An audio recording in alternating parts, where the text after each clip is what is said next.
Hello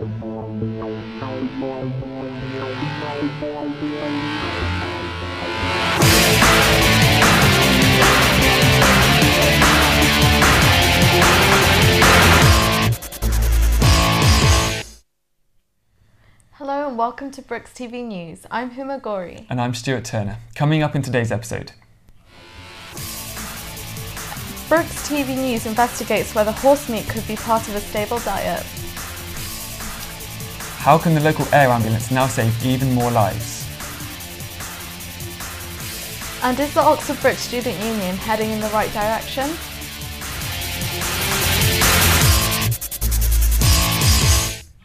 The horse meat scandal has recently gripped the nation. Are people upset that they have been consuming horse meat unknowingly, or are they worried about the wider health implications associated with horse meat?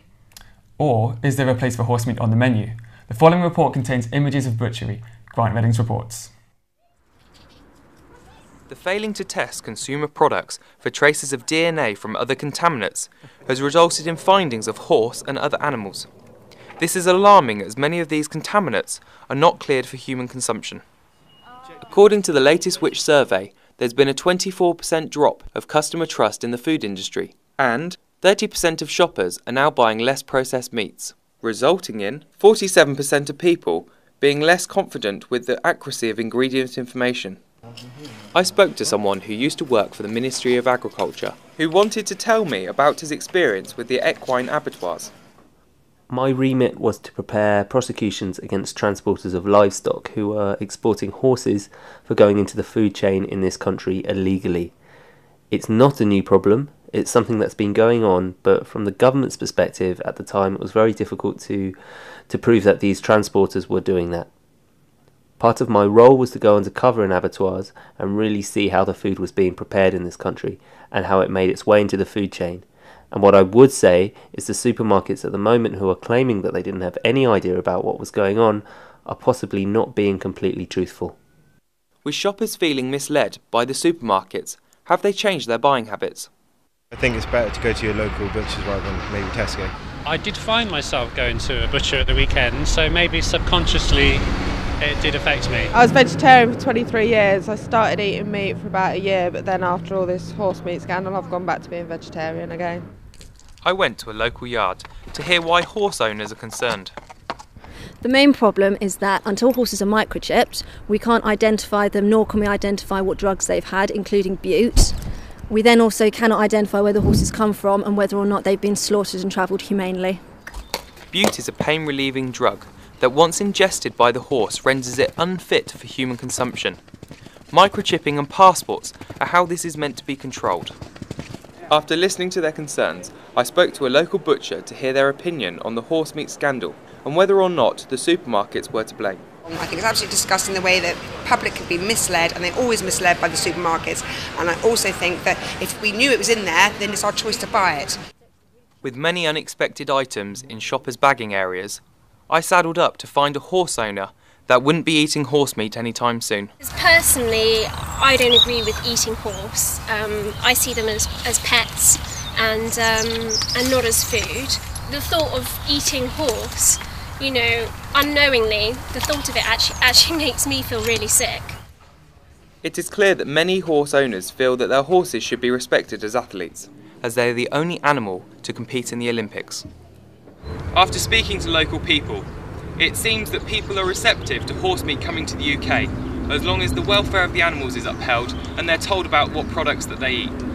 This is Grant Reddings for Brookes TV News. I'm really glad that the reporter didn't fall off the horse, even though it would have been funny. Horse riders do often require the services of Thames Valley Air Ambulance, which saves hundreds of lives each year, but has recently adopted a pioneering way to save even more lives. The Thames Valley and Chiltern Air Ambulance, located at RAF Benson, has recently started carrying blood on board. We went to find out how people in Oxfordshire can help. I mean, money is obviously vital for this. These things are not cheap to run. The charity do a fantastic job in raising that money, but it comes from the public that we serve, the public of the three counties, so Berks, Oxford and Bucks. The only thing the government fund is the paramedics' wages, which, in a percentage-wise of what this costs, is a bit of a drop in the ocean, really. Matt Davis told us how the air ambulance helped his family. My daughter fell over in the school playground. She fell off a climbing frame and landed backwards on the back of her head. And she was unconscious for a while, so the paramedics decided to call an air ambulance, which arrived within 10 minutes, and she was taken on the air ambulance straight up to John Ratcliffe in Oxford. After a couple of days in hospital, regaining her full faculties, she came home, and her only regret, of course, was that because of her loss of memory, she had no recollection of ever having been in an air ambulance, so she couldn't even tell her friends about it. With the ability to carry blood on board, the air ambulance now has more chance of saving lives in serious situations. The HEMS doctor told us how the blood has been used already. And we've used the blood several times already now for time-critical and major trauma patients. The most important bag is where the actual blood is kept in, which is one of the fundamental issues of why we can now carry blood pre-hospitally. I went to find out more about this special bag at the John Radcliffe Hospital. When the blood comes from the NHS BT, how do you receive it? We receive it as donations of red cell concentrates. Could you show me the process and how the blood is packed? The donation is packaged into specially designed boxes which will store blood for up to 72 hours. The blood is put into the box with a temperature monitor. This will monitor the blood temperature. The 2 units are placed in, the lid goes on, it's sealed up and it is then zipped up. We use cable ties within the zip. If the blood is returned in the box and the cable tie has been broken, then we cannot use the blood. Why is donating blood so important? It comes from humans, and humans that are willing to go and spend half an hour of their time laying down, having some blood taken and sort of providing this stuff for the NHS to use. With around 4% of the eligible population being active blood donors, I went to see how easy it is to give blood. Donating 1 unit of blood takes around 30 minutes. Each of these units could be enough to save 3 people's lives, and the worst bit for me was when they took off the tape. As a male, I have the ability to donate 4 times a year. Females can donate up to 3 times a year. How has getting this blood on board the air ambulance been possible? This has been a fantastic partnership between a hospital and the HEMS charity. Bottom line is we're always short of blood. You can never have enough blood. So although we're providing blood here in the pre-hospital care phase, these patients often need blood continued. So yeah, absolutely desperate need people to donate blood. There are many exciting plans for the future of the air ambulance, including flying at night. This is Grant Reddings for Brookes TV News. Some really shocking statistics there. I think it's about time I went to go and give some blood. Well, it's a good thing you're not scared of needles. The Students' Union election took place last week and voting was up on last year, possibly indicating that students and Brookes feel more involved with their Students' Union. We asked Jordan Hudson to investigate if students' concerns were being addressed. Student unions are run by elected student officers and are designed to represent and support the students of the university. Last week, students at Oxford Brookes had the chance to vote for student officers. Voting turnout was up on last year, showing that increasing numbers of students are engaging with their SU. There are a measure of students for which a student union is a place for socialising. This is another student union and is typical of many across the country. This is Oxford Brookes Student Union, and this is exactly how it looks most evenings. Empty. According to the SU Facebook page, the last event that took place at the venue was live coverage of the US elections on the 6th of November. No, well, basically I went to Leeds and Newcastle University a couple of weeks ago, and both their SUs were absolutely incredible. They're better than, they're huge and they're amazing, and we've got nothing here, nothing at all. Between the years of 2010 and 2011, Oxford Brookes ranked the lowest on the National Student Survey for satisfaction. The same year, the Student Union bar closed. Oxford Brookes are addressing this by teaming up with a local nightclub. We asked students whether they thought this was a good idea. It's in Cowley because second and third years, majority of them live in Cowley. So everyone would come to the SU if it's here. Like obviously every other university has student deals and stuff, their SUs, but we don't have that because, well, the SU is closed. pretty sure. I think for the university point of view, I think you should have a club for social reasons, and it's close to the trainee, club booth, etc., etc. With some students feeling that there should be a bar close to halls at Gypsy Lane campus, have they learned the valuable lessons from the previous unsuccessful SU bar? I spoke to Steve Harland, creator of the Breaking Down the Student Union Facebook page, who was a student at Brookes before the bar closed. Traditionally, the SU was always very popular, but that's a tradition from about 10 years ago. It's since been a sort of gangrenous commercial arm that was slowly rotting and festering and corrupting the rest of the SU and causing it to hemorrhage money. Concerned by Steve's opinion of the original faults, I contacted Chief Executive of the Student Union, who declined to be interviewed on camera, but gave this statement. The union does not operate a nightclub or bar at the Helena Kennedy Student Centre because it was not commercially viable to do so. They just don't have the funds for it, and there are all the historical issues. So it does feel more like let the people that can do the job, and let the SU do what only it can do what it can do, at least in my opinion. The Students' Union is exactly that, it's a union, it's a place for students to come and work together and help each other out and represent each other, and yeah, basically, whereas they see it more as a what can't it do for me.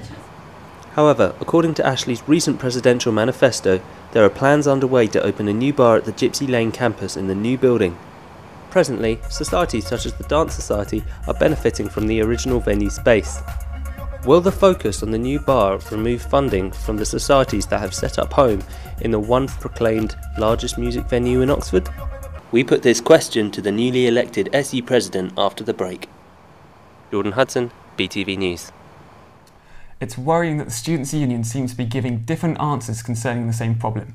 After the break, I put your questions to the newly elected Student Union President, Joel Holmes, in a live interview. Stay tuned for that. Also, still to come. Our reporters see what's going on for comic relief in Oxford. And our Have a Go reporter tries out women's roller derby, not to be missed.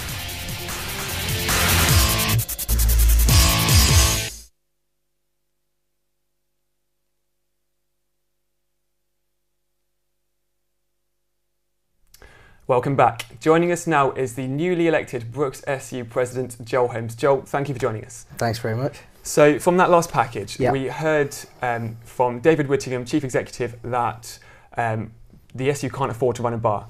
Yet we hear from Ashley that there's a new bar opening in the relatively near future. What do you make of that? I think it's a concern that from the same organisation there's mixed messages, and it's something I'm going to have to look into. Overwhelmingly, everyone I've talked to in the past couple of weeks has pretty much said the one thing they're missing out from this university is some kind of bar or night activity. Yeah. Do you think that the SU can win the hearts of the students without a bar, or do you think that's something that's needed? It's a tough ask, isn't it? I mean, bars realistically are the active face of a students' union and are what most students partake in. Okay, we spoke to some students to ask some questions directly to you, so let's hear from one of those now. Sure. So what are you going to do about the societies, what are you going to spend the money with, and how are you going to involve the students in your decisions? I think the societies are very important as a means of communication, and communication works both ways. I'm talking to Paul McCormack, I'm very keen to help societies grow as much as possible, whether that's to give them a little increased funding or facilitate them to be able to fund themselves. Is there a lack of funding in that area at the moment? I believe so. I think Paul's done very well this year with a very limited budget, and certainly it's something I'd look to try and increase where possible with the university's help. Okay, let's hear from another student to see what they have to say. Why did Morals close? What were the funding reasons for it, and is it possible for it to be reopened? From what I've seen, Morals closed because it was making a 50k loss per year, which is kind of hard to believe somehow. I don't know whether it's being badly managed or just not promoting itself well enough.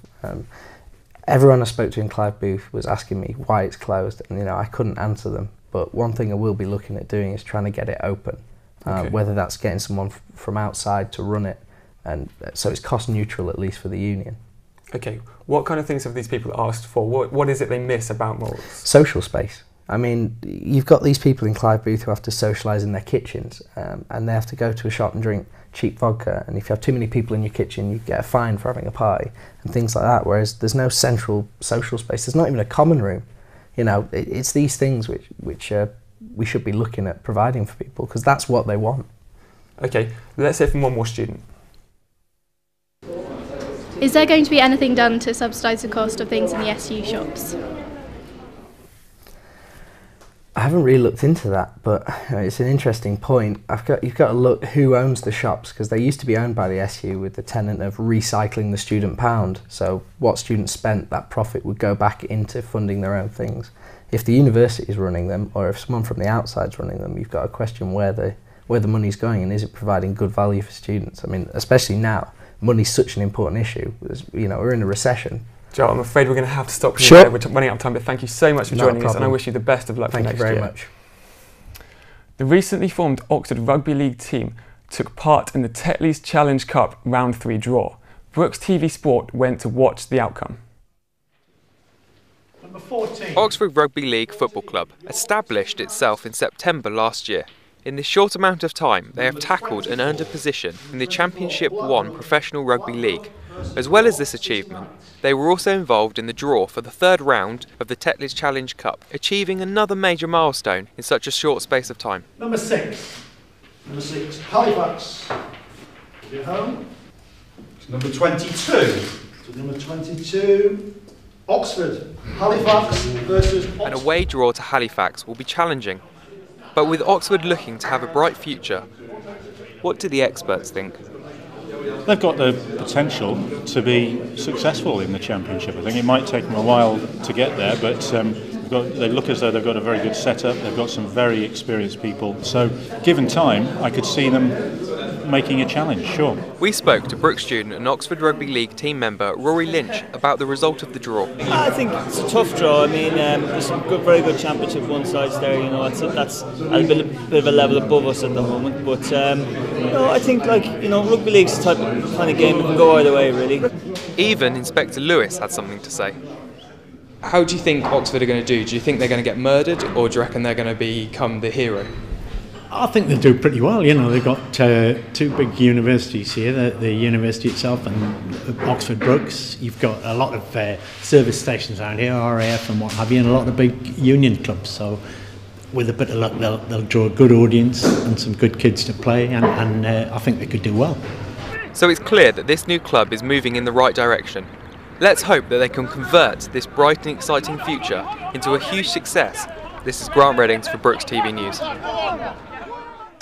After such a challenging draw, Josh Walker went to see how they fared in a recent friendly. Oxford's new rugby league team, here in green, faced South University's best in a friendly before they started their Championship 1 division. Oxford came out the blocks with a superb opening try. They quickly showed their potential, putting 3 tries past the South Uni team in the first half. However, a mistake by the Oxford defence gave the South University team a glimmer of hope. The game then started to open up, however Oxford's defence managed to stay strong. In the second half, Oxford started to show their true class, putting the points past the University team. As the pitch got worse and the players became unrecognisable, Oxford took the scoreline out of sight from the visitors. Showing that they have the physical and mental strength to compete in the Championship 1 division this season. Scoring 7 tries in the second half and 10 overall, a scoreline of 42-4 really does show the potential of this young team. After the game, we spoke to a couple of the Oxford players. Yeah, I think we've got a good set of players, we've got a good coach, we've got good backroom staff, got good facilities, and we've got a good set of lads. I think today, because we were playing a team that was a university team, I think we was trying to score on every play, where normally I don't think we'd do that. I think we'd take the tackle and then try and play on the next one, but I think we just maybe tried a bit too hard today. We're confident, we've had a lot of preparation for the game, we knew our capabilities, and we just came out and did what we know what to do, we did the job. It will be exciting to see this young team kickstart their new season. Josh Walker, Brookes TV News. After such a physical game, who better to have a go at a women's contact sport than our daring reporter, Edward Packham. Roller derby is a sport rapidly gaining popularity after the release of the film Whip It. Now played in over 20 countries and is becoming very popular here in the UK. Hi, I'm Ed Packham watching roller derby here in Oxford. Earlier in the week I went training with the girls and gave it a go. Before I joined in the training session, I talked to Ellie Hathaway to find out the basic rules. You field 5 at a time into a period that's called a jam, where they line up on these lines here on the track. A whistle's blown, one team has one jammer and the other team has another jammer, and the jammers are trying to pass through and then lap the skaters that are on the track in order to score points. For each skater on the opposite team that they manage to pass after their first lap, they get a point from each one. First up is safety equipment, including, of course, a helmet. Now off to skate. I began training in how to fall properly, stopping, agility, hitting correctly, and even some minor tactics for a game. After rigorous training, I was allowed to partake in a scrimmage as the jammer. And got through, surprisingly. Well, that's how the burner looks. This is Ed Packham for Brookes TV News. And finally, we sent our reporters out to see what events were happening in Oxford for comic relief. I'm here with Geeta in Oxford. Geeta paints baby bumps for comic relief. Geeta's currently painting something on my face. Come back later to see what's been painted. I have raised about £115. Nationwide we have already raised over £3,000.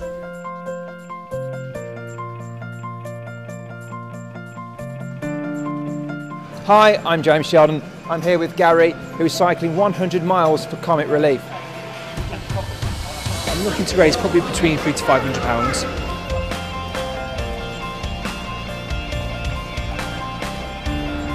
I'm Greg Hill with Brookes TV, and we're here with Ollie, who's drumming for Red Nose Day. I am drumming in a monkey suit to raise money for comic relief.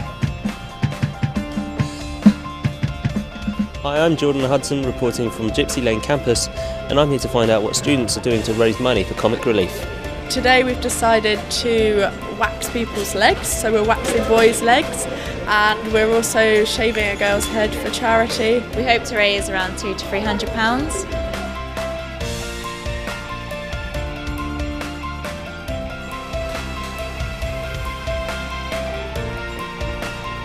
So far I think I've raised about £250, £300, but I think once I've got my perm finished, I'm going to go and do a bit more fundraising and hopefully get to about 500. Well, that's me done. I've just got my hair perm for comic relief and I feel like a lion. Hi, I'm at the King's Head in Abingdon and this is their chili eating competition. The bell rings, you start eating your chili, and once you finish your chilies, you put the bowl on your head to say you're finished. We think we're going to raise about 1,500. Hi, I'm Ed Packham here at Oxford Ice Rink to see what they're up to today on Red Nose Day. You looking forward to getting on the ice? Excellent. There he is, flown in all the way from Antarctica. Hi, I'm Harrison Jacobs. We just heard Miranda Hart's down at South Park for comic relief.